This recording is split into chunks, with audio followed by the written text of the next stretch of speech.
Hi Sagittarius, welcome to your December 2022 horoscope with me, Raphael from Reydiant Reality. It's an absolute pleasure to have you. Thank you so much for being here. Thank you so much for joining me. Quick note, these readings are for your sun, moon and ascendant signs. So whether you're a sun, moon or rising sign Saggy, this is for you. And I always advise that you watch all three to get a clearer, more complete picture of how they're going to speak to you. With that said, remember they are general readings. Not everything's going to resonate with everybody, and that is just fine. You should always use your own discernment. Before we start, as always, I would like to bless my decks of cards with all forms of love, light, peace, prosperity and abundance. And I pray that the messages that come through are ultimately clear and concise, and they help you on your path to your highest vibrational good. So for your actions and interactions with the world at large this month, you get... Can you believe it's the end of the year already? So you got the Five of Wands, all right? So collaborating, it does look like this month you are doing a lot of this. I kind of feel like for a lot of you though, this is about you hashing out the details, maybe of your social circle. For some of you, it possibly is that. For others, this is about groups or collaborations that you're choosing to work on. This card can represent many voices talking at once. So at this moment in time, you might be sort of wading through voices and or communications and, information even. That being said, I do feel like this is going to see a lot of you getting a lot more discerning about who or what you're connected to, and more importantly, how. This could also be a month where things do get loud. I mean, as we head into the holiday season, it tends to get loud anyway. There's a lot of noise and buzz and hubbub, right? But it'll be interesting to see how this plays out for a lot of you. For your communications and conversations, you've got the Ace of Cups. So whatever groups and connections or collaborations you are having at this moment in time, you're loving them. It does look like a lot of you have come into a lot of new connections. Maybe you're networking in some regard. Maybe you are part of a group or collaborating with a group in some way, shape or form. You have an influx of new people and connections coming in. For some of you, this could literally just be a time where you are living your life, right? You're living your best life. You're loving life at this moment in time, which is absolutely beautiful. Now, the Ace of Cups in your communications card suggests that communication is going to be great this month. Why? Of course, happy damn birthday to you. If you are celebrating this month, I really hope you have a wonderful solar return. Remember to fill the day of your birthday, the day of your solar return, your ascendant return, or even your lunar return, with a little bit of everything that you want the entire year ahead to have in it for you for that year, right? So this is where I like to see it as you're imprinting the universal energies with the things that you want more of over the coming 12 months. Now, in terms of communications, like I said, there's a lot of fun, there's a lot of laughter here, there's a lot of joy. It is going to be very loud. There's a lot going on. There's a lot of people coming in, going out, all of it, right? It's all going on. For your heart and half sector, you've got the Four of Swords. So interestingly enough, while sort of the social stuff is definitely, hubbling and bubbling, as they say, the home sector does appear to be quite quiet. So this could be, maybe you're not having the big family affair around the holidays. Maybe you're just doing a lot of socializing within the month. Maybe this is, for some of you, it does look like as well for you and your, so if you're partnered, married or in a long-term commitment, this is you and your partner maybe just keeping it like a quiet affair. It's not necessarily a bad thing. It doesn't mean that, there's all kinds of doom and gloom. In fact, you're actually enjoying the peace. Maybe home, the partner, all of that quiet sort of sanctuary is great, so that you have the time, the space and the energy and the enjoyment to get out into the world and be a lot more sociable. For those of you that are single, look, I gotta be honest, there's potential for flings, there's potential for fun, there's a potential for a lot of enjoyment. The Four of Swords doesn't really say meeting someone for the long term for me. It kind of suggests that if you're newly seeing someone, maybe it kind of backs off a bit because it's the holidays, you're spending time with your people, they're spending time with yours, with theirs, you get what I'm saying. So yeah, it kind of suggests that things will be slow on that front, but look, you're making up for it with everything else. For your money and materials, you have the Hierophant card.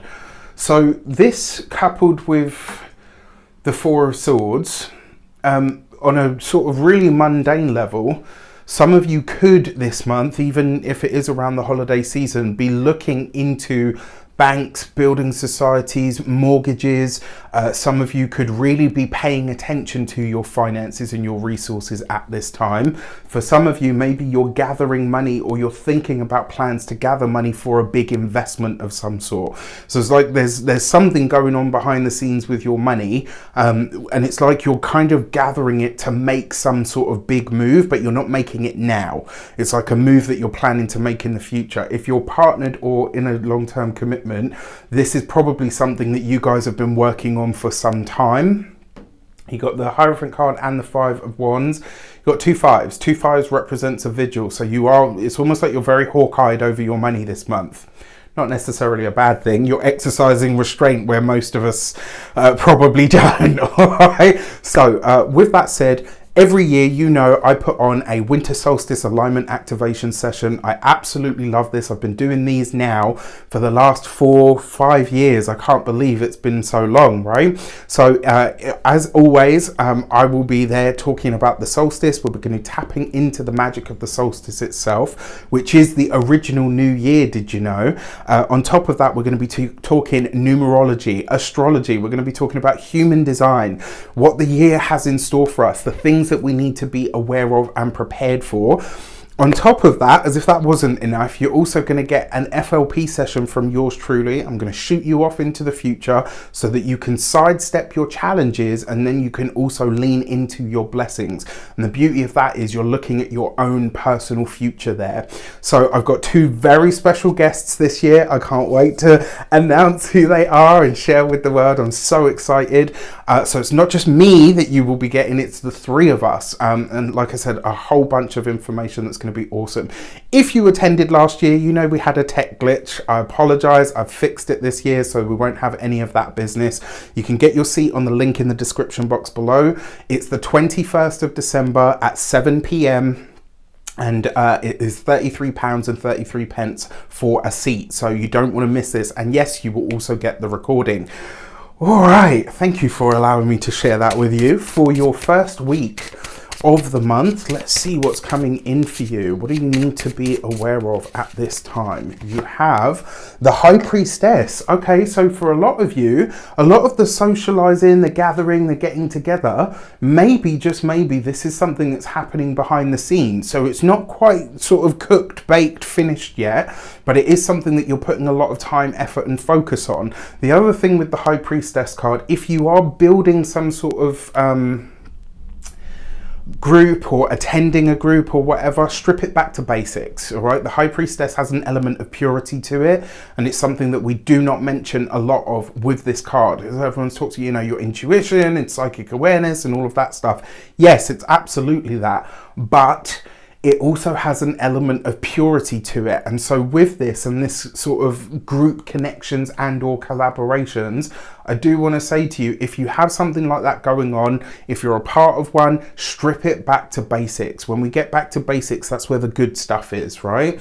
Now, that being said, for your second week of the month, you have the Moon card. So you've got the Moon, the High Priestess, and the Ace of Cups. That's a lot of water. It's a lot of emotions. It's a lot of feels. Interestingly enough, the full moon is on the 8th of December. You've got the Moon card and the Ace of Cups.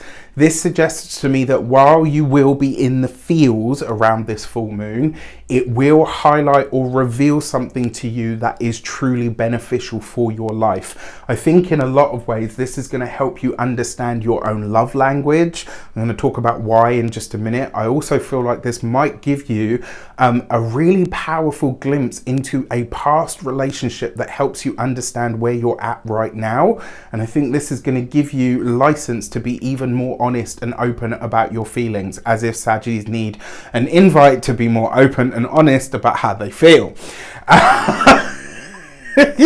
Y'all know I love you. All right, for your third week of the month, you have the Chariot card. Look at that, right underneath the Four of Swords. So it's an interesting combination, this, because it's kind of like, whenever I see these two together, I'm always kind of like, driving with the brakes on here somewhere.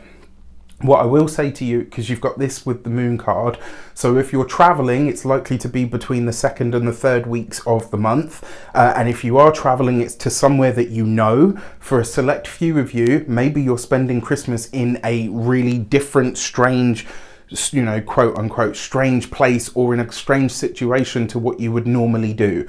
Maybe for some of you, you're going on a retreat. Maybe some of you, you're going abroad. Maybe some of you are going to something that has either a religious or a spiritual element to it. For others, this could literally just be that it is a much quieter time. I am going to say to you though, with that Chariot card, it wouldn't be a surprise to me if it kind of goes by in a blink and you're having a lot of ideas or sort of like internal pushes to get things done, but then the circumstances around you are kind of like, look, slow down, just enjoy the time that you've got and what's going on.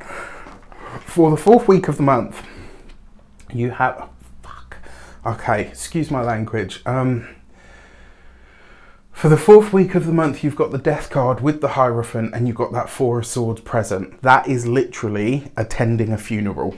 All right. Yes, it can be other things aside, but the reason, you know, well, you guys are Saggies. I can swear in front of you. It's fine.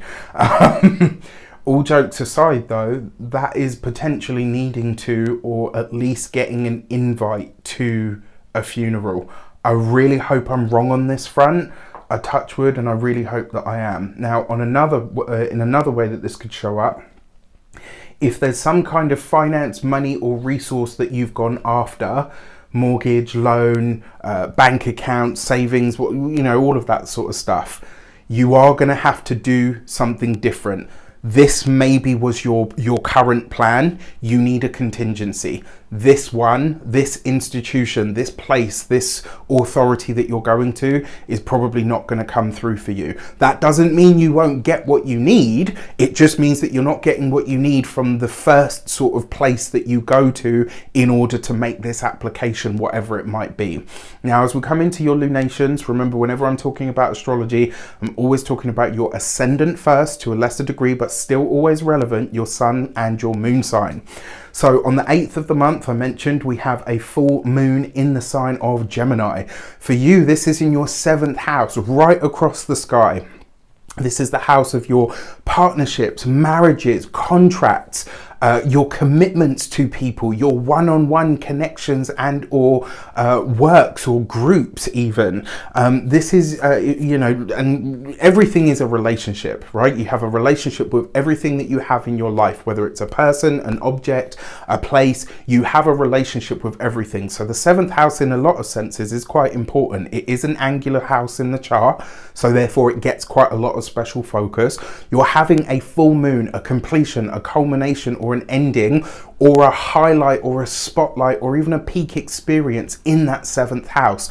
Something is being revealed to you right now about partnerships, about relationships. Remember what I said to you here?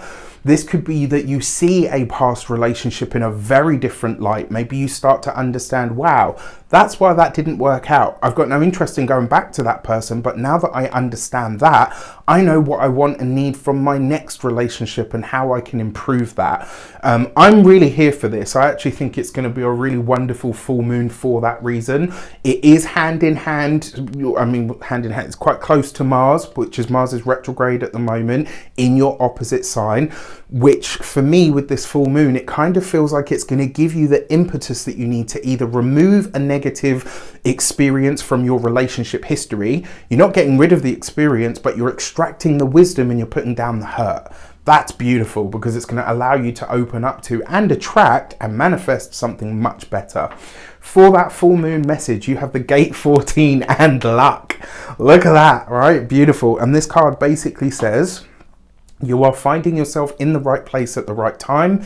There may be a connection. There could possibly even be a reconnection in some regard. It's maybe not necessarily to get back with a person, but it clears the air for you. And this is where you can truly let something go that's held you back in that relationship sphere, whether this is with a partner, whether it's with a client, whether it's a contract with an institution even. Because so in the 7th house, you find your doctor, you find your astrologer, your tarot reader. Oh, you know, when you work with these people one-on-one, that's a relationship of sorts, and you find that there. The 7th house is also your competitors. And I think with this makes a lot more sense to me. I think a lot of you are going to realize who your secret competitors are and maybe didn't realize who they were all along. Do you know what I mean? So that could be a revelation of some sort. Full moon is a time of revelation as well. Now, the new moon, you got a new moon taking place in the sign of Capricorn. This is our reward after what's been quite a heavy sort of roller coaster, tumultuous year. That new moon in Capricorn, when I looked at the chart for it, I was like, oh gosh, I'm so here for this. It's gorgeous, right? You got to use this. Set your intentions, you know, put your manifestations out, all of that good stuff. But be really intentional about it, especially because for those of you that are ascendant Saggies, to a lesser degree the sun and the moon, this is a second house new moon. The second house is all about your money, your resources, your finances. It's also about understanding your true self-worth and value and really getting to grips with this. What I'm going to say to you now is really important. Your source for all of this, whether it's money, whether it's homes, whether it's cars, whatever the fuck it is, your source don't come from here. It comes from out there and in here. Right? As long as you understand that that is the true source of every piece of wealth that you can generate in this world, you're covered. All right? Sorry, I had to get really serious there for a minute, but second house new moon is a gorgeous new moon. When I saw it, I was like, oh, I'm so here for this new moon. It's lovely. If you do nothing with it, you don't lose nothing. If you do something with it, potentially around that full moon in Capricorn in 2023, you could be collecting something quite tasty. Your message for this is the gate 46 and serendipity, right? So you not only do you have luck on your side, but you have happy coincidence. These moons, these lunations are trying to show you that when you ask for or desire something, but you don't hold on to it with white knuckle grips, it finds you. This is about you starting to understand your personal sense of magnetism. All right. With that said, I wish you an abundance of all of that good stuff. Whether you do or don't celebrate, whether you celebrate Yule, Hanukkah, Christmas, Kwanzaa, or any other celebration that I haven't mentioned, from my heart to yours, I really hope you truly have a wonderful and blessed holiday season. Have an amazing time. It's been so much my pleasure to be of service to you guys. I'm super grateful for all of your support this year. Take care, and I'll see you in 2023.